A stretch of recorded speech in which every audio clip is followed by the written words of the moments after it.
Hi everyone, my name's Anne-Marie. Welcome to this card making project. Now in this project we're going to make a really fancy card using lots of Anna Griffin products. Anything I do use I shall put in a detailed list on my blog, so please feel free if I forget to mention something as we go through it, or you think what was Anne-Marie using for that project, check my blog because there'll be a list there. Plus there'll be extra photos of the projects, plus there's over 400 odd other projects to look at. So please have a look around, share them with your crafty friends on forums, on Facebook, you name it, and just, enjoy them. If you want to comment and you want to reply, you can always do that on my blog or on Facebook, but I can't reply on YouTube, but you can still comment. So the other shout out I have to do is I'm looking for any of you to make virtual cards, so i.e. make a birthday card, take a photo of it and put it on my Facebook wall on the 11th of September, because I will be 50 years young that day. I know you find that so hard to believe. You're all thinking my voice is so young, I must be in my early 20s. Yes, you're right, but I've got 50 years of experience, so sadly, yes, I'll be 50 on the 11th of September. So please slap a photo of a birthday card on my wall that day, because I make them for you all year round. It would be great to get some from you. Okay, enough, let's craft. So the first thing that I need is my base card. This is an 8x8 card. This is the largest card that we normally work with. You can get them larger, but I think once you get really enormous, you're just making them for that somebody special. So I'm kind of sticking with the 8x8. If you have difficulty getting them, I've got some download kits that I've created that you can download, and you can make your own 8x8 card, and you can make the matching envelope as well. I will include the link for that. So even though it's an 8x8, we're still going to do the same. We're going to use our bone folder to make a nice sharp score along the edge. Now, one of the main things that we're going to be using in this card is going to be the decorative edge dies. And I've got some great ways to use them that are slightly different, I think.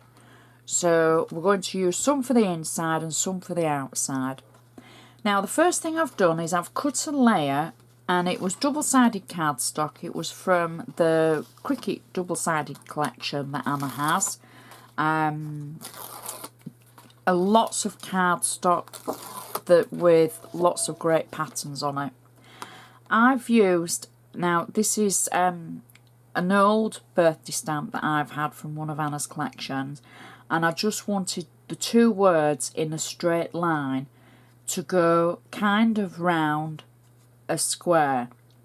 So I've stamped happy birthday 4 times, and I've simply, you see, I was just looking for my arrow then to see which way up it's got to be, because when I prep it I put the arrows on so I know which way, as I've prepped it, which way for it to go. So I wanted the happy birthday stamping in, not tight together or once in the middle, because we're going to do something really fancy for the inside of this card. I think this card is going to be quite a fancy pants card, if that makes sense. So I've stamped the happy birthday. Now the centre, the square I have, is the centre of a foil layer that I'm going to use on the front of the card. I know we've done this many times where we've taken the centre out. So I've used a die actually on this occasion. I tend to use a craft knife to cut out the centre, but I used a die, and I put the die on it, put it through the machine, and I thought, oh my word, I even lined it up correctly to get the foil edge just on the edge of the square. How cool does that look? So what I thought was I would have to do something really funky with this. Funky. for all my friends there that missed that bit. And what I'm going to do is I'm going to add some of the little embellishments I've cut from the decorative edge dies, and I'll show you how I've done that. I don't seem to have prepped very well. I normally take the tape off everything, and I've just noticed that these have still got the tape on, so you'll have to excuse me. I'll have to babble a little bit while I just remove the tape from the back of them and chastise myself for not prepping carefully. That's the second boo-boo I found with this kit that I've not done properly. I think it must be my age. So, I've got the inner from the foil layer that we're going to use for the outside, and I've got flat tape on the back of it. And what I'm going to do is I've cut out from the decorative edge, I'm giving you a glance of the front now. From the decorative edge, I've cut out a section of it.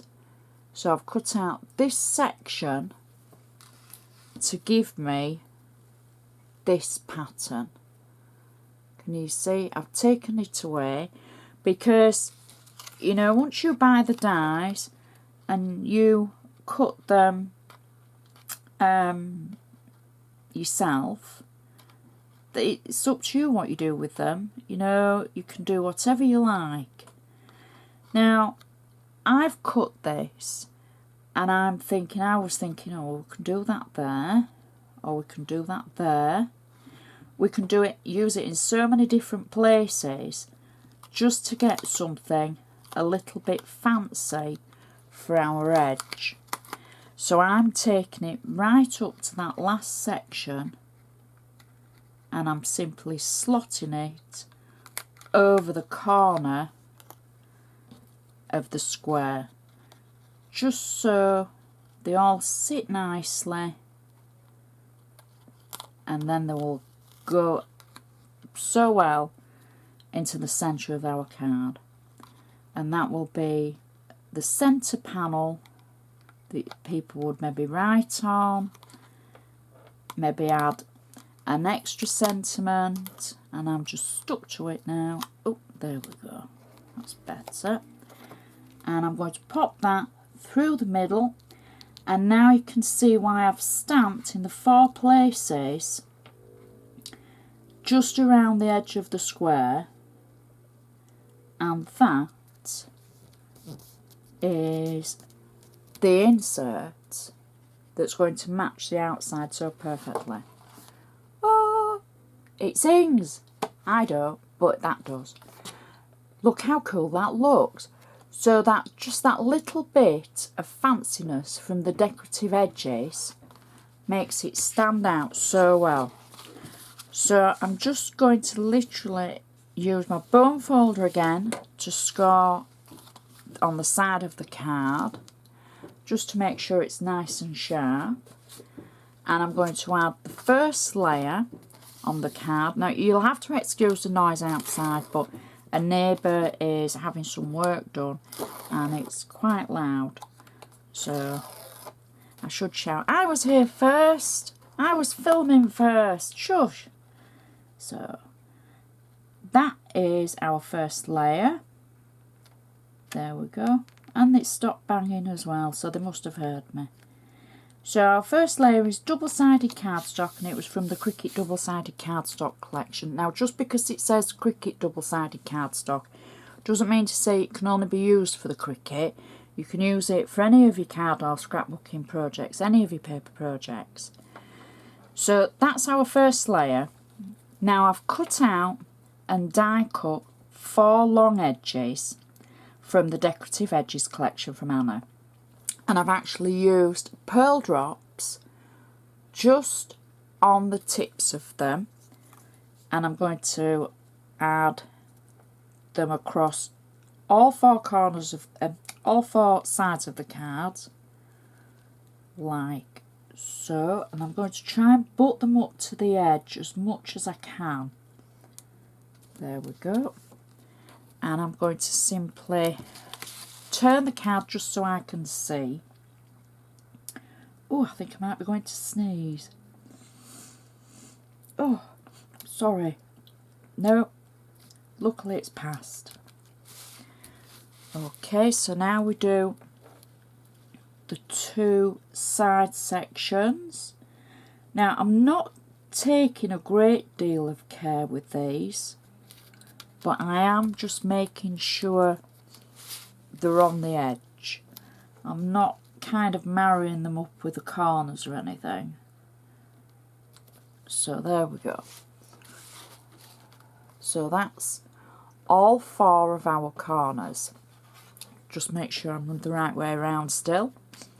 Now for the edges, or should I say the corners, I've actually cut the same as what I did for the inside, and I'm simply going to add that to the corner.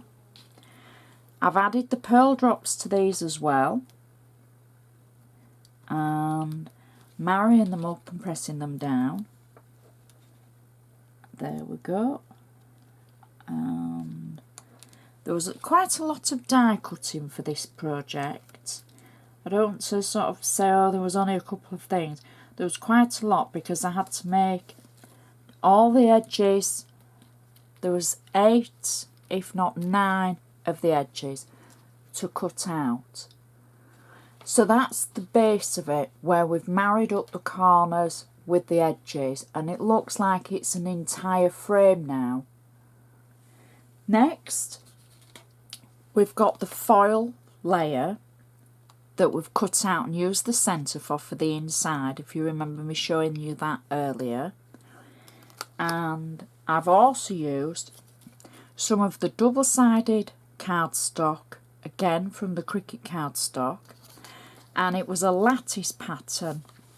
And what I've done is I've cut out the lattice, the centre. I think if you follow me on Instagram, you'll have seen I put some photos on Instagram of when I prepped this, a before and an after.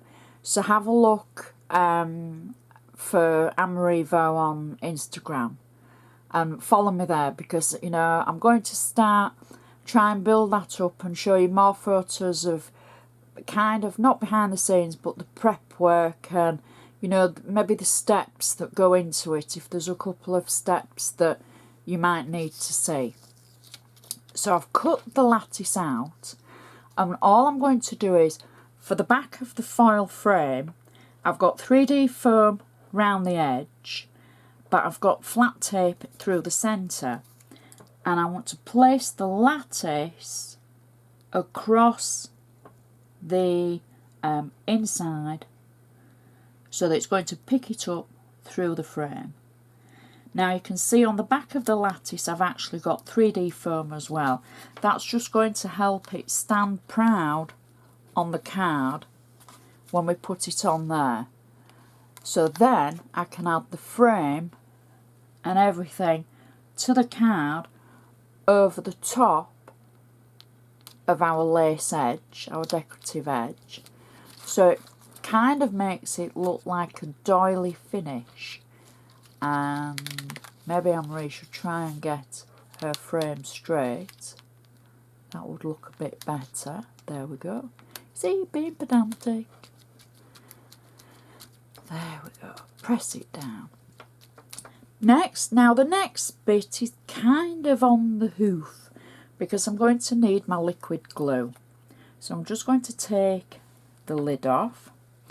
I've got some vintage die cuts from Anna's Ranges, and I've also cut out lots of fancy Flourish swirls.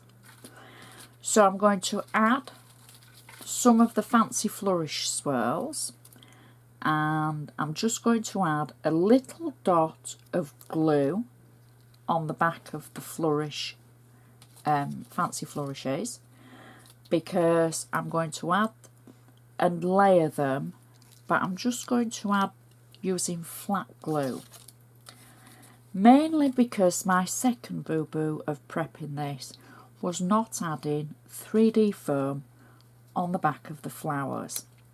So there's my honesty. and I can't believe I didn't prep right. So I'm adding the flowers, and then I'm going to add in between, I think, in fact I'll add this. Shall I add that one instead? I like this one. And they're all knotted together, of course, because they suddenly went, oh look, she's filming, let's all knot ourselves and entwine ourselves together like they do. So let's just add this one and have that coming off the frame. And actually I'm going to slot this one under the flowers at the other side like that, just while it's still wet. There we go. And add some flowers at this side. There we go. And another one maybe just towards the corner. There we go. So far so good. We've just got another little swirl to add that we can add with that rose there. And then I can add the sentiment that was with the die cuts as well. There were sentiments included with those, and I shall put the details on my blog because the name escapes me just as I'm thinking, and you're all shouting which collection it was from, but hey ho. So then we can finish off with our little bow, little ivory bow underneath our sentiment, and that is our card finished. Little bit of a work of art there. The fanciness of it, I just think it all works. It just, you know, it all comes together. We've got the fanciness of the inside for the edges, and then we've got the fanciness of the edges on the outside, and the flowers and the swirls, the flourishes I should say, the swirls. And it stands up nicely. It'll go in a normal envelope. The only height we've got is we've got the height from the sentiment and the height from the frame, because everything else was flat. And it works. It works very well.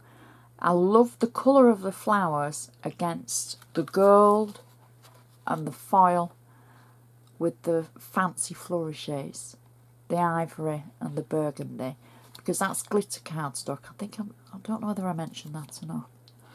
You could add more, you could take some away. It's completely up to you.